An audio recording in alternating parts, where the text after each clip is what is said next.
ഓം ഗുങ്കുരിപ്യോ നമ. ഓം നമോ ഭഗവതേ വാസുദേവായ.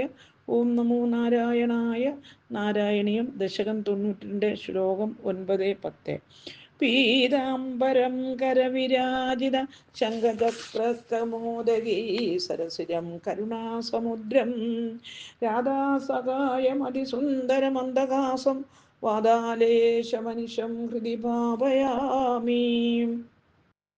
ഗംഗാഗീതാച്ച ഗായത്ര്യവീച്ച തുളസിക ഗോപിക ചന്ദനം തൽ സാളഗ്രാമാഭിപൂജ പരപുരുഷ തഥൈകേകാദശി നാമവർണ്ണാഹ ഏതാന്യഷ്ടപ്യയന്താന്യയി കലിസമയേ ദുഃപ്രസാദ പ്രസിദ്ധ്യാം ക്ഷിപ്രം മുക്തിപ്രദാനീത്യ അഭിദുര്യർഷയാസ്തേഷു മാം സഞ്ജയേതാഹാം.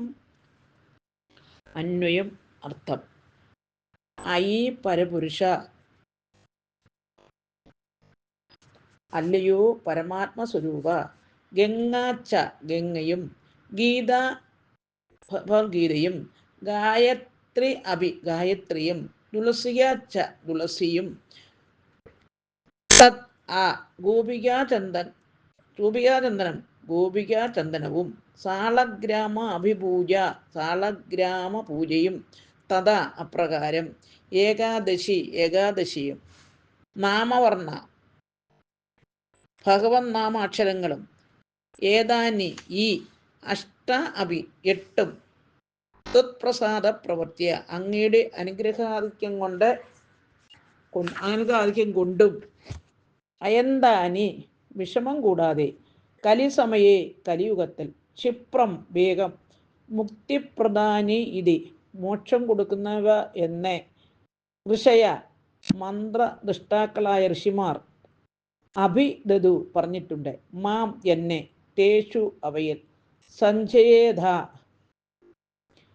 അങ്ങ് തയ്യാറാക്കണം.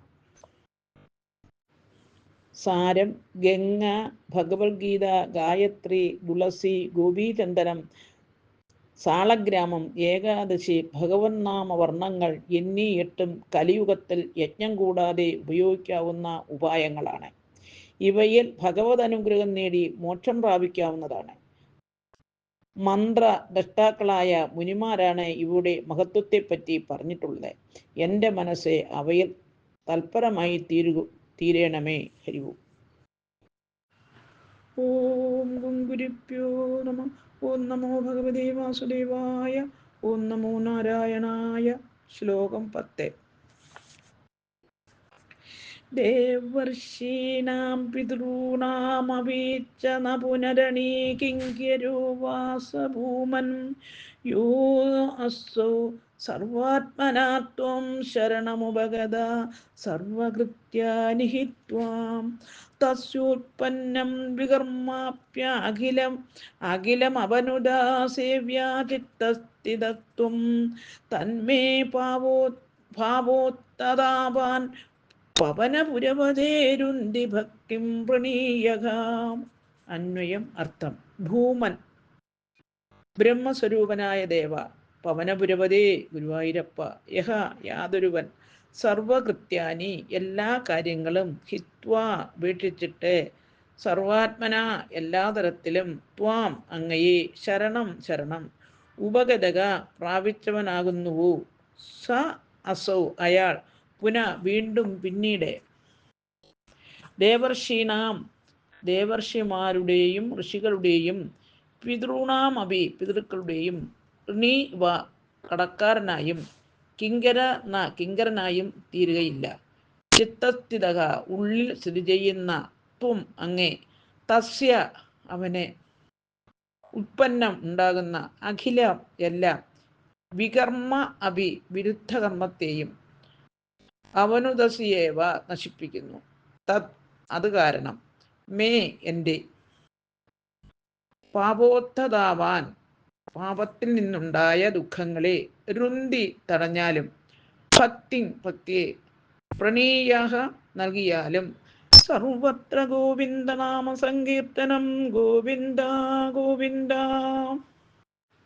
സാരം: എല്ലാ കർമ്മങ്ങളും വേണ്ടെന്ന് വെച്ചിട്ട് നിസ്സംഗനായി ഭഗവാനെ തന്നെ ശരണം പ്രാപിച്ചു ഭജിക്കുന്ന ഭക്തന് ദേവമുനി പിതൃക്കളോടുള്ള കടപ്പാട് തീരുമെന്ന് മാത്രമല്ല, ഭഗവാൻ ഭക്തവത്സരനാകയാൽ ഭക്ത മനസ്സിൽ ഇരുന്ന് തെറ്റായ പ്രവൃത്തി ചെയ്താലുണ്ടാകുന്ന പാപങ്ങളെ അകറ്റി ദുഃഖ വിമുക്തിയും സംസാര മോചനവും നൽകും. സംശയമില്ല.